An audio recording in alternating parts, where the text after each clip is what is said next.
One is Muscatine. has 169 signatures on it. You have to get 218, the majority, to get that to the floor. And they may be able to. It remains to be seen. That bill has the largest block of support. Would discharge that Senate bill so that they could vote on it. The other one, the competing one, is the more problematic one from a perspective of getting something done. It's done by the Problem Solvers Caucus. There's only about 12 signatories to that, last I checked, but they're Democrats and Republicans. And it is not the Senate bill, which means that if the House were to pass something, it would have to go back to the Senate, and then that becomes more problematic. So in terms of if you are a supporter of that supplemental, you want the House to be able to pass that Senate bill, and they're working on it, but it's still a bit of a long slog. A complicated picture to handle on it, Donna. Thank you for giving us the insights. We appreciate your analysis. Donna Hoffman of the University of Northern Iowa, Chuck and Barbara Grassley, Professor of Political Science there. Jonathan is seed. So thanks to you for your insights as well and analysis. Associate Professor of Political Science at Iowa State University. Jonathan, Donna, until next time. Thank you. Thank you, Ben.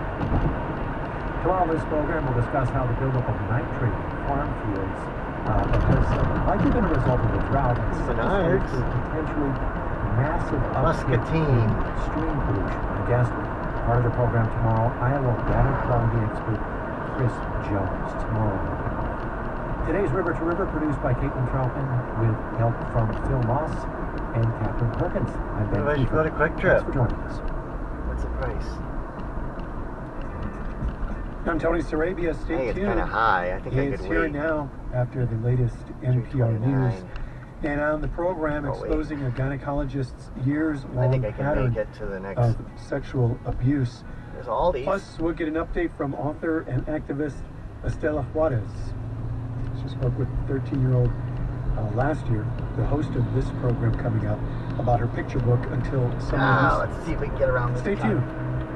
Oh, this guy's going Support so for IPR comes from the Iowa City Downtown District, supporting local business and reminding listeners the shops and restaurants on Dubuque Street remain open during construction.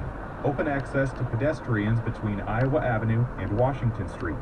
Additional support comes from Systems Unlimited, celebrating 50 years of providing services to people living with disabilities and mental health needs throughout East Central Iowa. A list of their services and upcoming events can be found online at sui.org. This is Iowa Public Radio, KUNI 90.9 FM, Cedar Falls, Waterloo, KNSM 91.5 FM, Mason City, KNSY 89.7 FM, Dubuque, KNSZ 89.1 FM, Ottumwa, KNSB 91.1 FM, Bettendorf, and KSUI 91.7 FM, HD2, Iowa City, with translators K237GD, I wonder Iowa if that's City related to the 38 FM, in Illinois. K233AA Davenport at 94.5 FM, and K271 AF Eldridge at 102.1 FM. Funding for Here and Now comes from MathWorks, creators of MATLAB and Simulink software, accelerating the pace of engineering and science. Learn more at mathworks.com. From NPR and WBUR Boston, I'm Deepa Fernandez. And I'm Scott Tong. This is Here and Now. Coming up, is the clock ticking for TikTok? Two-thirds making the affirmative. The rules are suspended. The bill is passed. The House passes a bill forcing TikTok's sale. Otherwise, the app would be banned in this country. Also, former Honduran President it can't be Chinese-owned. I think that's right. Guilty of drug trafficking I've heard and there's weapons some things charges. about that that are not right. Aren't very happy to see him get thrown in jail. But the problems of extortion and violence still continue. That's in line with 38 or not. At 38, and or Estela if it's Juarez just a random advocated for her number. mom at the 2020 Democratic National Convention when she was just 11. Her mom was deported to Mexico. She's now back in the U.S., but not for much longer. That's coming up here now. Follow the directions. News is first. Live from NPR News, I'm Lakshmi Singh. The U.S. House has passed a bill that forces TikTok to be sold or face a nationwide ban in the United States. NPR's Bobby Allen reports the legislation faces an uncertain future in the Senate, but President Biden says he would sign the bill if approved. The House has overwhelmingly passed a bipartisan bill that gives Beijing-based ByteDance an ultimatum: sell TikTok or be banned in the U.S. If not sold off in 6 months, dare the bill try would to make get back it illegal on, for app stores or and you'll web get hosting hit. services from offering TikTok.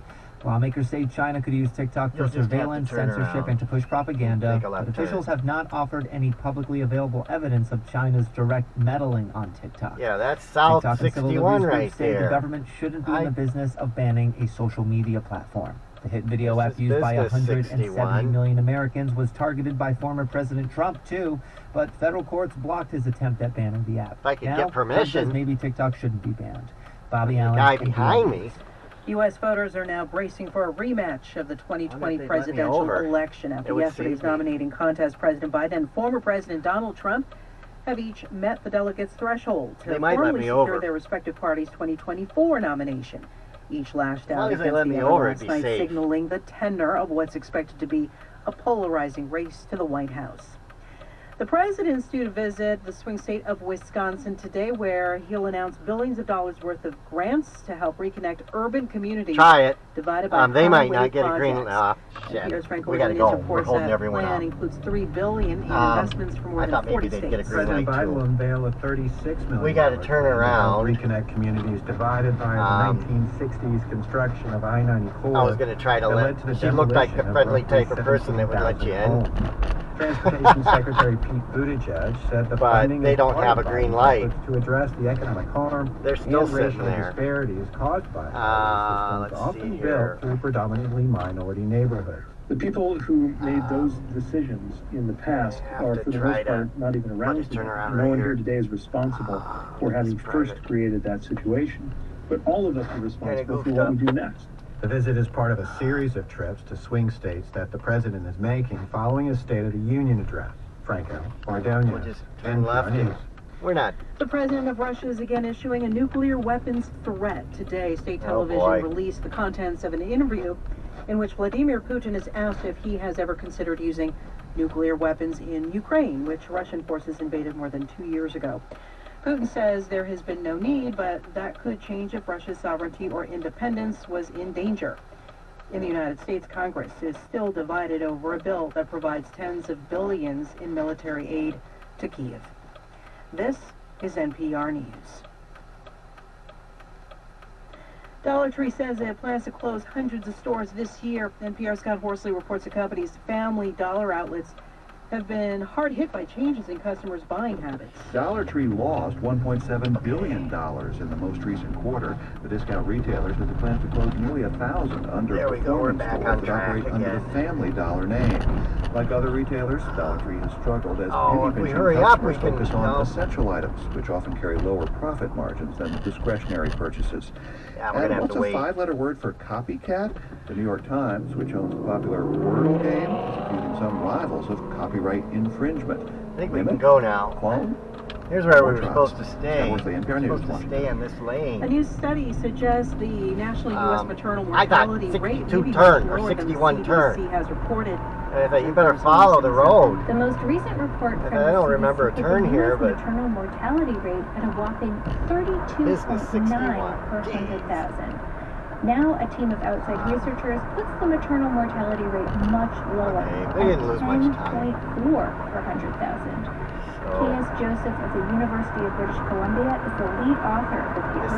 He says the lower rate is good news, but the sad truth is that most maternal deaths are preventable. It does not mean that we have to stop trying. We have to prevent these deaths. He points out the racial disparities remain in his analysis. Black pregnant patients are still 3 times more likely to die than white patients. Selena Simmons-Duffin, NPR News. You're listening to NPR. Support for NPR comes from NPR stations. Other contributors include Subaru, featuring the 2024 Subaru Outback Wilderness. With standard symmetrical all-wheel drive and all-terrain tires, it's designed for paths not yet taken. Learn more at Subaru.com/wilderness. Is he going to let me get in? 2 hours of here and now. Getting started right now. On IPR News, we're going to hear about a new podcast series that investigates the story of a woman accused of killing her mother-in-law. She's always denied doing it, but she was implicated in the crime by her own brother. We're going to hear from the host of Beyond All Repair. And then at 3 o'clock, it's the BBC News Hour. Mostly cloudy overnight. There is a chance of some rain. Lows 42 to 52 degrees. It's IPR. That'll be okay to sleep in. From NPR and WBUR. That's north of me, so it'll be warmer where I'm at. And I'm Scott Plum in Washington, D.C. This is Here and Now. I left a fire in the Chinese stove when I left. Under a bill passed today in the House of Representatives would have to sell